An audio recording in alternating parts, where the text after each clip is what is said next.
ujung-ujungnya Wani Piro ya, Bu? Ujungnya Wani Piro. Nah, ya, kalau sudah ada begitu, maka itu tanda-tanda bahwa saya menjawabnya dengan satu kalimat singkat, padat, jelas. Saya belum tahu. Wah. Baiklah kalau gitu. Wo, kita terima satu telepon lagi ya, Wo ya. Sebelum kita break. Baik, Laitodian silakan di 398 35906. Kita akan terima berikutnya. Assalamualaikum. Assalamualaikum. Waalaikumsalam warahmatullahi wabarakatuh. Dengan siapa? Dari Semi, Wo, Kayu Manis. Mas Semi Kayu Manis, silakan. Iya. Oh, mohon disaringkan. Menurut si Wo, dalam sejarahnya Allah berkomunikasi dengan manusia pada zaman Nabi dahulu, ada yang melalui utusan, ada juga yang di balik layar istilahnya ya, seperti Musa itu. Ada juga yang diutus rasul di dalam kaumnya gitu. Tapi yang mau saya ingin tahu pada zaman sekarang ini, apakah Allah berkomunikasi juga melalui utusannya, Itu aja, Terima kasih, Terima kasih Mas Semi. Assalamualaikum. Ya, monggo, Berkomunikasi, apakah di zaman sekarang ini Allah berkomunikasi dengan apa tadi? Dengan perantara, Melalui utusannya, gitu apa ya?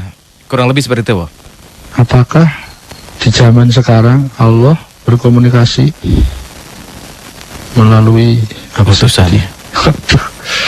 Telat sih. Ribet jawab pertanyaannya. Melalui utusan. Betul. Ya, mohon maaf Mas Semi kalau saya salah menganggap. Yang unik ini karena mungkin saya tadi terpesona sehingga telat. Kok dikaitkan dengan sejarah gitu loh. Jadi dalam sejarahnya dulu Allah itu berkomunikasi dengan manusia itu ada yang melalui utusan, melalui di balik layar, dan melalui Rasul dalam kaumnya, gitu loh. Nah, sambil mencatat itu sambil terpesona sama istilah sejarah itu loh. Ada flashbacknya, Ya? Ada flashbacknya.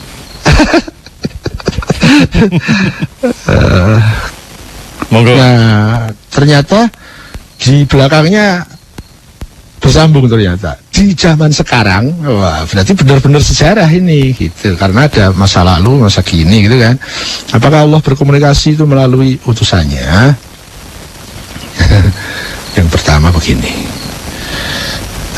kalau kita membayangkan, kalau kita ingin memahami, kalau kita masuk dalam masalah ma'rifah ketuhanan, bagi saya seluruh dimensi-dimensi harus saya buang.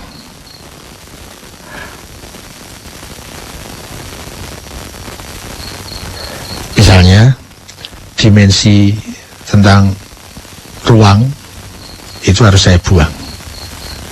Ya. Semua yang terkait dengan tempat itu harus saya buang pada saat saya ingin memahami Tuhan. Kenapa? Ya karena Tuhan bukan materi sehingga tidak bisa dibatasi oleh dimensi ruang, tempat. Misalnya pertanyaan, di manakah Tuhan? Wah, itu sudah tidak relevan. Kenapa? Karena sebelum ada tempat, dia sudah ada kok. Dan dia tak terbatasi oleh ruang. Demikian juga dimensi waktu. Ya, dimensi waktu, masa, ya, masa dalam makna zaman. Nah, itu kan terkait dengan sejarah tuh. Makanya saya tadi agak terperangah. Ini mau memahami Allah, tapi kita melihatnya pada dimensi sejarah. Itulah saya sampai agak tercengang dan telat nulis kalimatnya. Semampu yang saya tangkap dari topik yang diangkat oleh Mas Semi Ayu Manis, itu begini. Dalam pelajaran tauhid, ya, ada dua wilayah penting yang terkait dengan topik ini. Yang saya maksud wilayah itu kategori. Dalam tauhid itu kita diajari tentang tauhid zat dan tauhid sifat.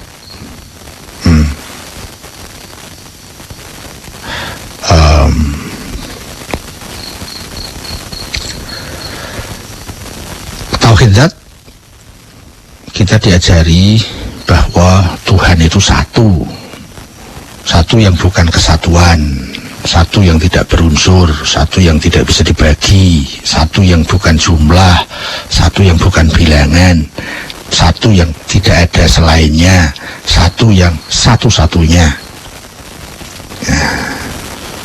Tapi bagaimana untuk memahami satu yang tidak ada selainnya, satu yang sempurna? Gimana bisa memahami zat yang seperti itu? Ya nggak bisa, gitu kan? Karena setiap sesuatu yang kita ketahui pasti ada batasnya. Minimal dibatasi oleh ilmu kita, dibatasi oleh pemahaman kita. Nah, kemudian kita dipandu, diajari untuk masuk ke tauhid zat itu dengan tauhid sifat. Dalam tauhid sifat secara global kategorinya ada dua. Sifat yang zati, ya, jadi sifat zat nanti ada disebut juga sifat perbuatan. Begini kurang lebih. Kalau kita, maaf kalimat saya, kalau kita membayangkan, mengkonsepsikan tentang Tuhan tapi tidak dihubungkan dengan makhluk-makhluknya. Jadi kita sedang membayangkan Tuhan sebagai dirinya, tidak kita hubungkan dengan makhluknya. Nah, itu nanti disebut tauhid sifat zat gitu. Ada lagi pada saat kita membayangkan atau mengkonsepsikan Tuhan tetapi kita kaitkan dengan makhluknya. Jadi di sana ada hubungan Tuhan dan makhluk. Ya. Itu nanti disebut tauhid sifat yang perbuatan. Ya.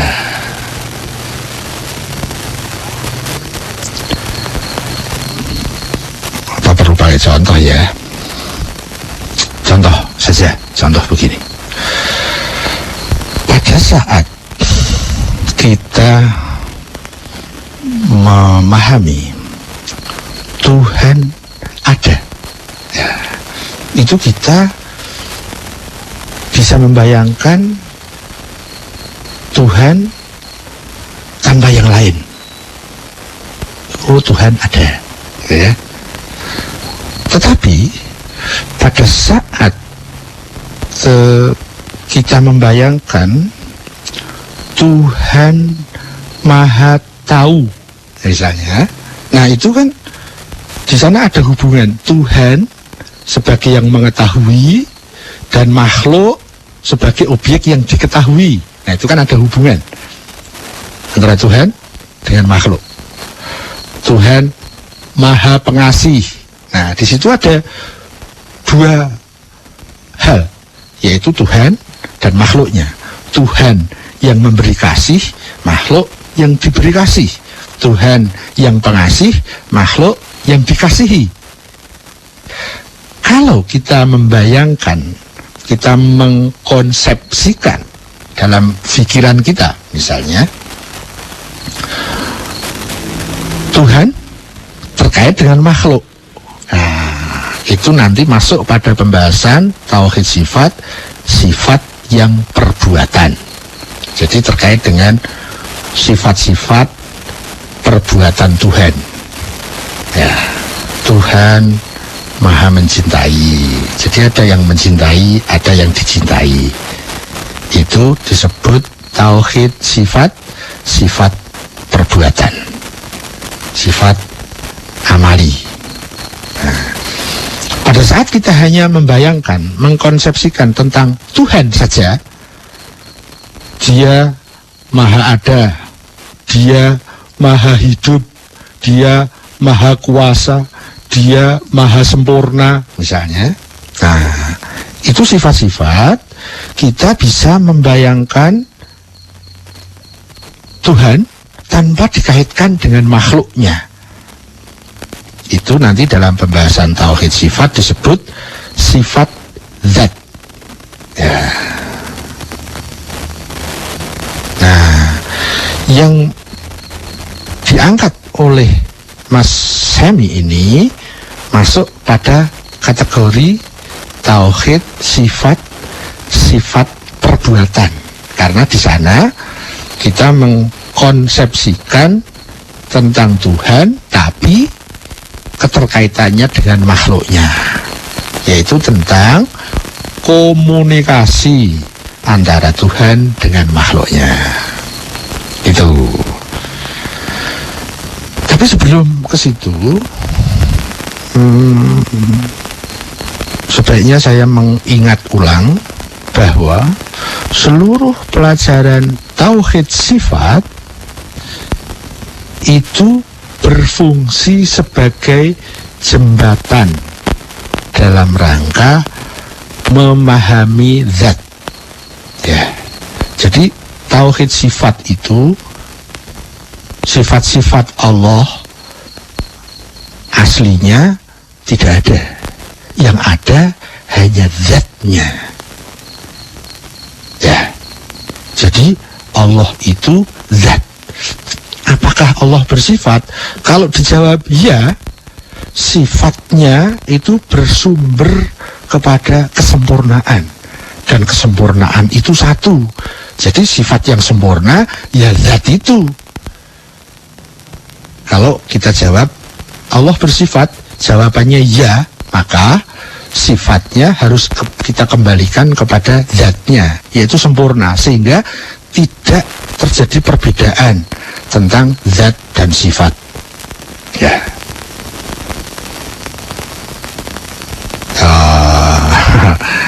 Gimana ya? Ya itulah semampu saya untuk berbijak-bijak. Misalnya begini, kalau ada pertanyaan, apakah Allah itu punya zat? Ya. Apakah Allah itu punya sifat? Ya. Zat dan sifatnya sama apa beda? Kalau jawabannya beda, berarti dalam diri Tuhan itu ada zatnya dan ada sifatnya, dan itu berbeda. Berarti ada dua unsur, ada dua bagian. Yang ini zat, yang ini sifat. Pertanyaannya begini, yang Tuhan itu yang zat apa yang sifat? Karena zat dan sifat beda. Nah nanti kan bingung. Oh, yang Tuhan yang zat dong, berarti sifatnya bukan Tuhan. Berarti ada sesuatu yang bukan Tuhan ada dalam diri Tuhan. Misalnya begitu. Lah, wah itu dulu saya bingung. Betul, lama saya bingung. Baru kemudian pada fase-fase yang agak rumit, saya bisa kemudian memahami bahwa tauhid sifat itu hanya berfungsi mengantarkan kita agar bisa lebih makrifah, lebih paham tentang zat Tuhan. Nah, jadi sifat itu sendiri tidak ada. Adanya adalah zat yang sempurna. Kalau kita mengatakan Allah punya sifat, ya, tapi seluruh sifat-sifat itu semua bersumber kepada kesempurnaan, yaitu zat itu. Sehingga semua sifat bermuara sama, yaitu zat yang sempurna.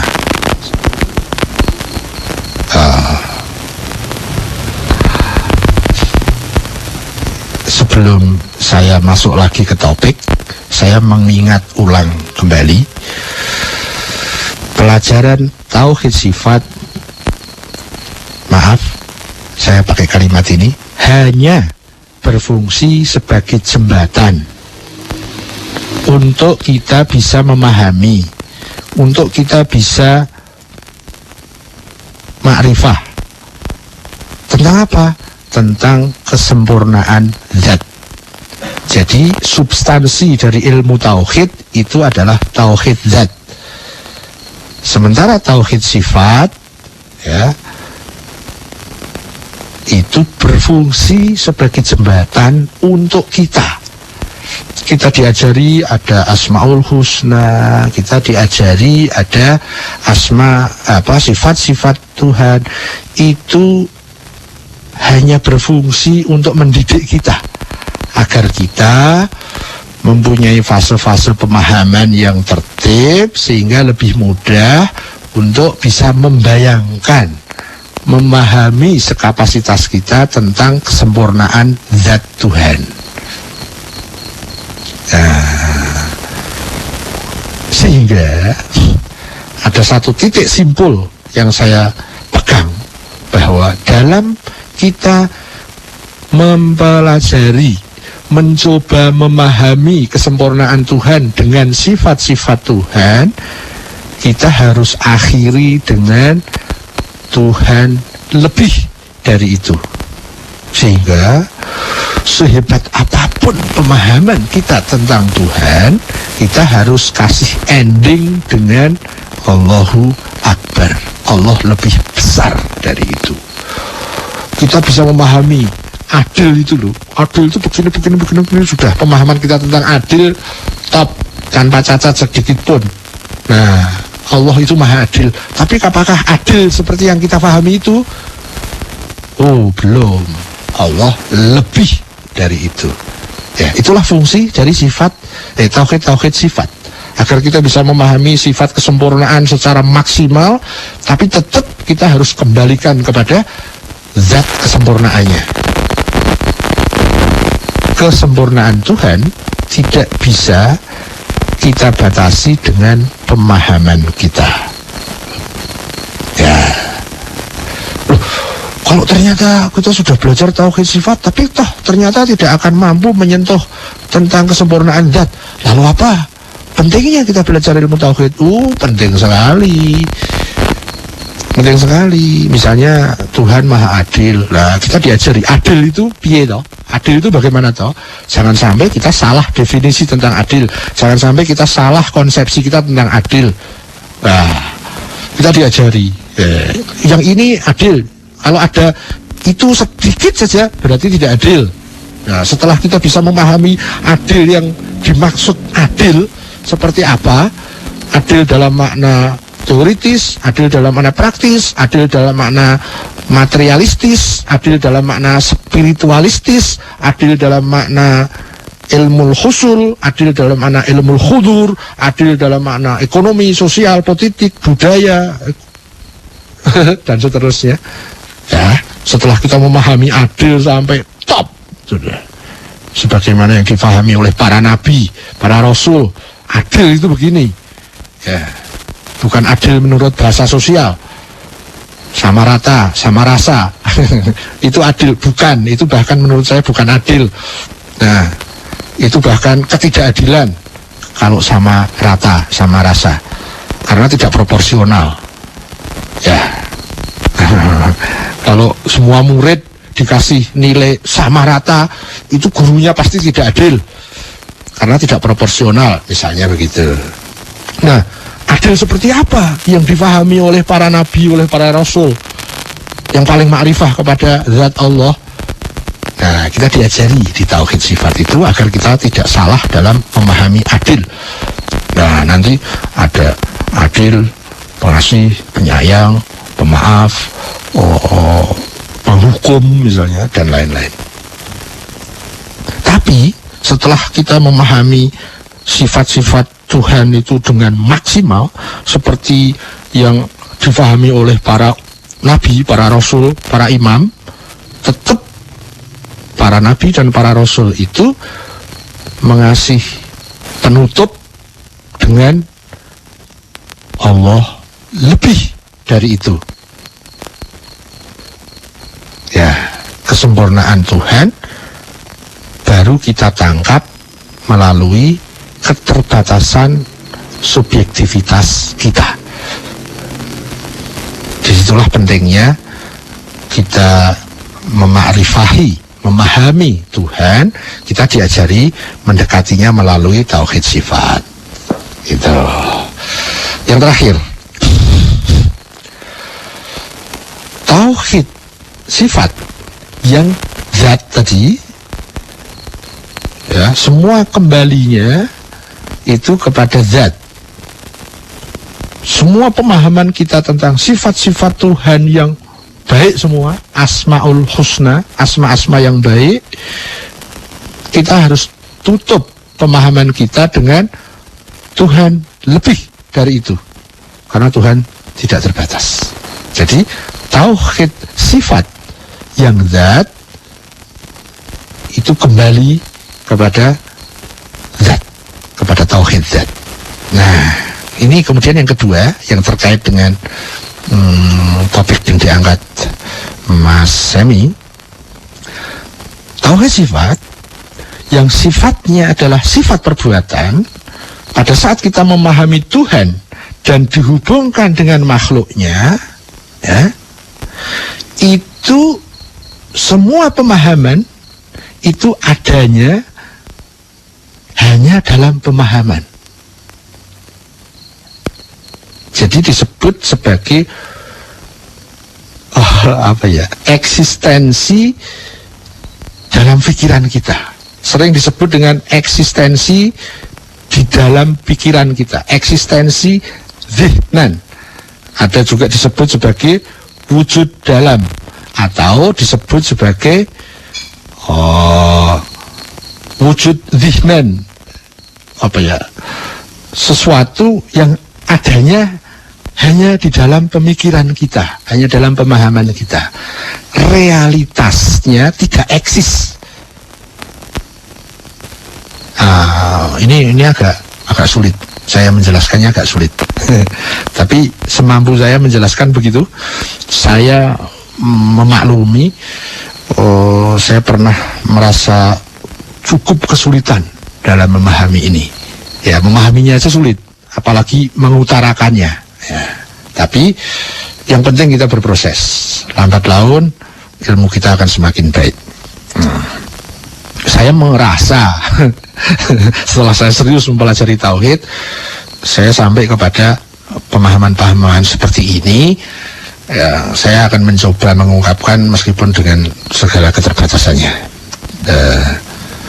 Kalau disketsakan begini, semua pemahaman kita tentang Tuhan yang di sana ada keterkaitannya dengan makhluk itu dibahas di dalam ilmu tauhid sifat pada sifat perbuatan, sifat a'maliyah Tuhan. Nah, misalnya Tuhan Maha Tahu, ya. Apa yang diketahui? Ya, diketahui makhluknya. Makhluknya kan berubah-ubah. Ya. Dulu saya muda, sekarang tua. Apakah ilmu Allah juga berubah-ubah? Nah, misalnya begitu. Kalau kita salah memposisikan, memasukkan pada peta yang tidak utuh, kita bisa terjebak. Ya, misalnya ada kalimat begini: kalau kita berbuat baik, Allah senang. Kalau kita berbuat buruk, Allah tidak senang. Berarti Allah berubah-ubah dong. Dan setiap yang berubah-ubah itu fana namanya. Yang berubah-ubah itu berarti berproses. Yang berproses itu pasti tidak sempurna. gitu. Wow, itu berarti menyalahi tauhid zat. Kalau kita tidak hati-hati, kan sering kan ada ucapan, kalau kita berbuat baik Allah suka sama kita, kalau kita berbuat buruk Allah benci sama kita. Jadi Allah berubah-ubah ya, kadang cinta kadang benci ya. Nah itu di situ kita terjebak. Sebagaimana Allah Maha Tahu. Apakah Allah Maha Tahu tentang saya? Masa lalu saya, sekarang, masa depan saya? Nah, kalau Allah Maha Tahu, kemudian dimensi-dimensi batasan ruang dan waktu itu tidak kita buang, pasti kita terjebak. Apa terjebaknya? Ilmu Allah berubah-ubah. Pada saat saya masih kecil, ya ilmunya Allah tentang saya yang masih kecil. Nah, bagaimana mengatasi ini? Nah, kita diajari di dalam tauhid sifat agar pemahaman kita tentang Tuhan bisa lebih baik, agar makrifah kita tentang Tuhan bisa lebih bermutu. Kurang lebih begitu. Jadi, kalau tadi dikaitkan tentang Tuhan, keterkaitannya dengan sejarah komunikasinya dengan manusia dulu dan sekarang. Nah, ini masuk kepada pembahasan tauhid sifat yang perbuatan. Dan itu adanya hanya pada rekaan pemikiran kita. Eksistensi, kenyataan realnya tidak begitu. Iya ya, mudah-mudahan tidak puas. Silahkan kalau mau kejar di HP FM, karena mungkin saya bisa leluasa lebih detail di HP itu. Itu Bos piye waktu nih? Melanggar ini. Sudah melanggar, Wo. Nah, itulah makanya. Tapi gak apa-apa, Wo. Apa kita mau lanjut aja baca SMS, Wo? Kesianan nunggu SMS di sini. Boleh ya, Wo. Kita jadi baca. Nggak usah pakai break ya? Nggak pakai break lagi langsung ya, Wo ya. Monggo. Ini mau 1, 2, 3 SMS, Wo? SMS-nya 2, kemudian call-nya 1. Call-nya kita SMS dulu dah, Wo ya. Call dulu. Call dulu. Sesuai rule-nya. Sesuai rule-nya. Monggo. Untuk itu silakan Light Audience di 398 35906. Siwo masih menerima 1 penelpon lagi ya. Untuk Anda yang ingin sharing. Oke, kita terima. Assalamualaikum. Waalaikumsalam. Dengan siapa di mana, Mas? Dengan Ari di Jakarta. Mas Ari di Jakarta, silakan Mas Ari. Assalamualaikum Siwo. Waalaikumsalam warahmatullahi. Bisa lebih keras? Halo. Ya, Mas, silakan Mas. Iya. Enggak Siwo, saya pengen nanya aja nih langsung. Menurut Siwo, kenapa itu babi diharamkan? Kenapa? Babi diharamkan. Babi, oh ya. Oke. Menurut Siwo. Ya. Itu aja Mas Ari. Assalamualaikum Siwo. Waalaikumsalam warahmatullahi wabarakatuh. Mas Ari di Jakarta. Kenapa babi diharamkan, Wo? Iya. Oke, langsung ke SMS ya, Wo ya. Yuk. Oke, ini Assalamualaikum Siwo. Ini dari Lia di Parung. Dari? Lia. Lia. Mbak Lia di Parung, mohon penjelasan Siwo beda antara 1, Eka, Ika, Esa, Tunggal, dan Manunggal. Beda Antara Eka, Ika, Esa, Tunggal, dan Manunggal. Tadi ada satunya kok. 1, jadi 1. Ya, 1. Oh, ini yang pertama maksudnya ya. Oh, ada 2 pertanyaan di sini. Yang pertama adalah Eka, Ika, Esa, Tunggal, dan Manunggal. Esa, Tunggal, dan Manunggal. Dan yang kedua, ya, beda arti dari Robul dan Robilah. Robul dengan Robilah. Robilah. Betul. ROBBILLAH. Nah, Robilah. ROBI. ROBBI. Oh, ROBBI. Terus LLAH. Robilah. Robilah. Betul. Ya. Oke. Lanjut. Dan yang kedua, sudah kan? Yang kedua, enggak. Ini yang selanjutnya ada. Satu SMS aja, Wo. Ya, satu lagi, Wo ya. Ini dari Mas Ion Sukahar di Tangerang. Assalamualaikum Siwo.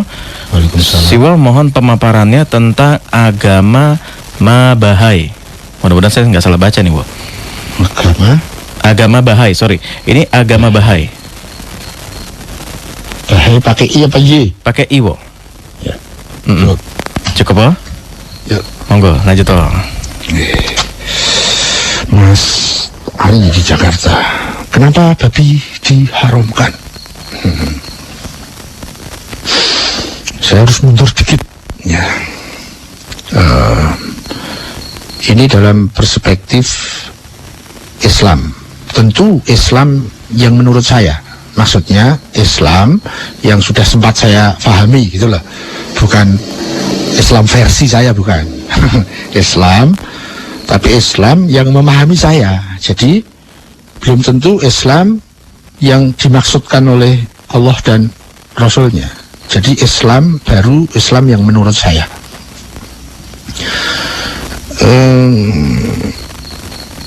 Dalam kategori yang besar, Islam itu mengajarkan kepada saya dua hal. Yang pertama tentang akidah, yang kedua tentang syariah. Akidah itu adalah sistem keyakinan, syariah itu sistem hukum. Nah, pada saat melaksanakan syariah berdasarkan akidah, itu disebut dengan akhlak. Ya, itu yang saya pahami dalam bentuk peta besarnya. Nah, yang diangkat begini sebelum ke pertanyaan begini. Di dalam akidah yang mengajari kita bagaimana kita membangun keyakinan. Ya.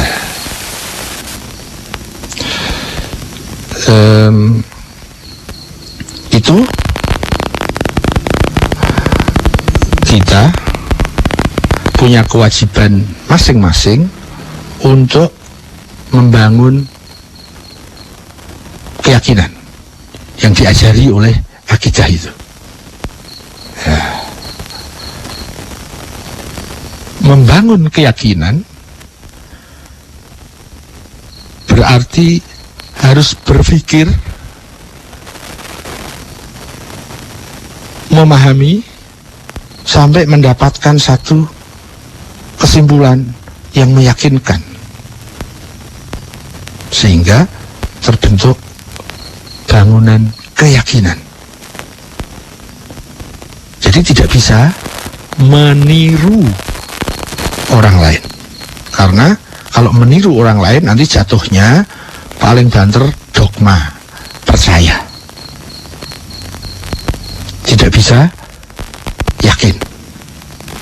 Atau paling banter hanya mirip keyakinan, tapi bukan yakin. Di situ kita diajari apa saja yang harus diyakini, bagaimana cara membangun keyakinan. Itu masalah akidah, sistem keyakinan. Lebih jauh nanti untuk menuju ke keimanan. Ya. Kemudian pada kategori kedua yaitu syariah. Di sana saya diajari terkait dengan sistem hukum, yaitu terkait dengan ketaatan terhadap perintah. Beda ya. Akidah itu terkait dengan keyakinan, syariah terkait dengan ketaatan. Di dalam akidah saya diajari dan dituntut untuk yakin. Dalam syariah saya diajari dan dituntut untuk taat. Jadi sikap kita dalam mempelajari akidah itu berbeda dengan bagaimana sikap kita dalam mempelajari syariah. Mempelajari akidah itu untuk yakin, mempelajari syariah untuk taat. Ya. Di dalam syariah itu isinya adalah hukum-hukum yang berisi perintah dan atau larangan. Nah, saya lanjut sedikit, mohon tertib urutannya dicermati. Di dalam syariah, di sana ada perintah dan larangan. Perintah dan larangan itu harus bersumber kepada sumber akidah, sumber yang diyakini. Tuhan dan wakil Tuhan. Ya. Kalau secara teks rujukan adalah Quran dan hadis yang sahih. Ya.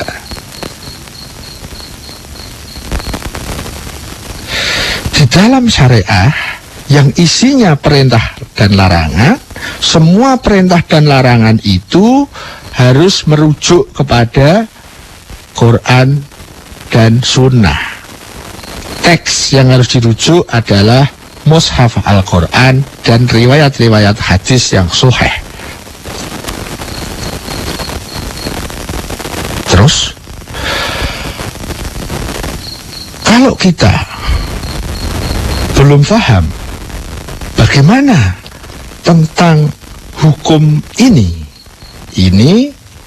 diperintah apa dilarang, ini wajib apa haram, kalau kita tidak mampu memahami dari ayat dan hadis, kita perlu ketemu sang Rasul. Kita tanya kepada Rasul, wahai Rasul, babi itu halal apa haram? Ya. Kalau kita tidak bisa ketemu Rasul, kita punya jembatan. Karena mau tanya kepada Rasul langsung nggak bisa, kita punya jembatan dalam menentukan hukum babi itu halal apa haram. Harus merujuk kepada Al-Quran dan Sunnah. Jembatannya siapa? Ahli fikih. Ahli fikih otomatis dia sudah ahli tafsir dan ahli hadis. Kalau tidak ahli tafsir dan tidak ahli hadis, tidak boleh dirujuk babi itu halal atau haram. Tidak boleh. Atau saya menyimpulkan sendiri sesuai dengan kemampuan saya, ayatnya ini, hadisnya ini, maka hukumnya halal atau haram. Tidak bisa, tidak boleh saya melakukan itu, karena nanti hukum menjadi kacau balau. Akan menjadi keputusan personal nanti, atau keputusan komunitas, atau keputusan organisasi, keputusan partai. Tidak bisa. Yang memutuskan hukum ini halal atau haram aslinya adalah merujuk kepada Quran hadis, Quran dan Sunnah. Yang paling tahu tentang itu adalah Rasul. Ya, jadi basicnya kita tanya kepada Rasul, halal apa haram. Tidak mampu berhubungan kepada Rasul, ada jembatannya yang disebut dengan ahli fikih. Ahli fikih itu kenapa kita rujuk? Karena dia sudah memenuhi syarat sebagai ahli tafsir dan ahli hadis. Bukan hanya itu nanti syaratnya, juga harus ahli istimbat. Ya. Maka kemudian kita menanyakan, babi itu halal apa haram? Jawabannya, setahu saya, pada saat merujuk kepada ahli fikih, jawabannya adalah haram. Jadi, kenapa babi itu diharamkan? Karena ahli fikih menyimpulkan begitu. Ya, jadi bukan karena apa-apa. Bukan kajian saintifik saya, bukan kajian laboratoris saya, bukan kajian sosial saya, bukan kajian terhadap apa yang terkandung kepada daging babi, bukan. Jadi kenapa babi diharamkan? Karena idealnya begini, karena Rasul mengharamkan. Ya, kenapa Rasul mengharamkan? Karena berdasarkan kepada Tuhan. Karena Tuhan mengatakan haram. Ya, Rasul mengatakan haram. Kalau kita tidak bisa langsung tanya sama Rasul, ya, kita bisa merujuk kepada Al-Quran dan Sunnah. Tapi harus dilakukan oleh ahlinya. Jadi, apa tadi? Babi itu merujuk pada hukum Quran dan Sunnah, hukumnya halal apa haram. Ya, kalau kita nggak ahli ayat, nggak ahli hadis, ya nggak bisa merujuk sendiri. Ya, kalau ada Rasul kita tanya Rasul. Kalau nggak ada Rasul, minimal jembatan yang harus dipakai adalah ahli fikih. Ahli fikih, dia harus ahli tafsir, harus ahli hadis, di samping juga harus ahli menyimpulkan, ahli istimbat, ahli dalam deduksi. Dan nanti ada syarat lain, bukan hanya itu, sebagai ahli fikih. Nah, kalau ditanya, kenapa babi diharamkan? Karena Allah mengharamkannya. Atau begini, karena Rasul mengharamkannya. Atau begini, kenapa babi diharamkan? Karena ahli hukum, dalam hal ini ahli fikih, itu menyimpulkan babi itu haram. Titik. Ya, itulah. Jadi saya ingin kembali ke akar masalahnya. Kalau nanti ada kajian filosofisnya, kajian ilmiahnya, kajian laboratorisnya, kajian gizi-gizi, itu hanya pendukung-pendukung. Tidak bisa kalau pendukung itu kemudian mengalahkan basic yang saya.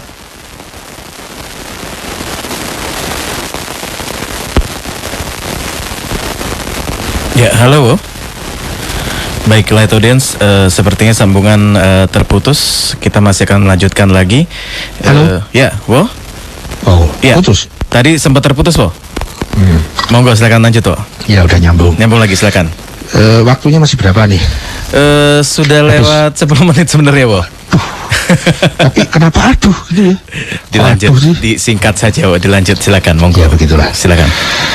Mbak Lia, apa perbedaannya EK, IK, dan seterusnya? EK dan IK itu sama, hanya yang satu pakai E, yang satu pakai I. Beda dengan ESA. Ya. Kalau EK, IK itu masih terkait dengan jumlah. Ya, jadi Bhinneka Tunggal Ika, berbeda-beda tapi satu. Satunya di sini adalah penyatu dari perbedaan-perbedaan. Jadi EK dan IK itu kesatuan. Kalau esa, tunggal, itu satu, bukan bilangan. Satu yang tidak ada lainnya. Satu, bukan siji, tapi tunggal. Kalau manunggal, nah, manunggal itu larinya ke eka, bukan ke bahasa aslinya. Tunggal tadi itu, yang bukan siji itu ya, bukan situ, tunggal. Manunggal itu meminjam istilah bahasa yang dalam makna terminologi sudah berubah definisinya menjadi menyatu. Ya, manunggal itu usaha untuk menyatu. Jadi lebih cenderung ke eka, bukan esa. Lalu robul dan robilah, ini masalah linguistik bahasa Arab. Ini masalah nahwu dan sorob. Maaf saya tidak jawab karena waktunya habis. Yang terakhir, Mas Yon di Tangerang, agama Bahai itu apa? Dikasih tahu nggak ya? Nah, ini penasaran udah kayak gini nih, Wo. Iya, kasih tahu nggak ya? Makasih tahu. Wani Piro. Nah, Wani Pironya ini, Wo. Maksudnya, jawabannya saya belum tahu. Nah, ya, cukup, cukup, Wo. Saya langsung pamitan. Monggo, Ya. matur nuwun, terima Teman-teman kasih semuanya. Sama-sama, Terima kasih Wo. atas partisipasinya. Insyaallah kita Dan semoga kita saling bisa berbagi semangat, manfaat dalam rangka berproses menuju kesejatian diri. Insyaallah, Wo. Kalau ada kurangnya saya mohon maaf. Semoga kita dipersaudarakan dalam kebenaran. Baik sih, Wo, terima kasih Mohon banyak, pamit. Wo. Assalamualaikum warahmatullahi wabarakatuh. Waalaikumsalam warahmatullahi wabarakatuh. Baik, tadi sharing kita di berproses menuju kesejahteraan diri bersama dengan Siwo Agus Hidayat. Insyaallah kita akan ketemu di jam dan waktu yang sama di minggu depan.